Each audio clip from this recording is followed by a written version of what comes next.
எங்க அண்ணன் எஸ்ஐக்கு முத்து சொன்னா என்ன அவன் வந்து இன்னைக்கு மட்டும் இல்ல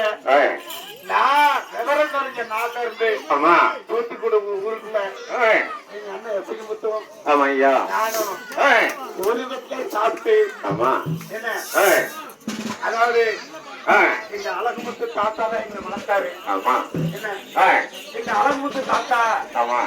அவரு ஆத்மா எங்களை 2 பேரும் என்னைக்கு வாழ்க்கையில் இருக்கோம் அவங்களுக்கு அழகு தாத்தாவுக்கு பிறந்த பிள்ளை எத்தனையோ இருக்கு ஆனா அவங்களுக்கு எல்லாம் அவர் மேல பாக்கல கிடையாது எங்க அழகு தாத்தாவுக்கு ரசிகமுத்து மலையும் எங்க அண்ணன் என்ன இந்த வீட்டுல சம்மந்தம் விட்டுருக்காப்பா சம்மந்தாரு சமண்டாரு அப்படி இருக்கும்போது நம்ம தம்பி பாடிட்டு இருக்கானே அப்படின்ட்டு எங்க அண்ணன்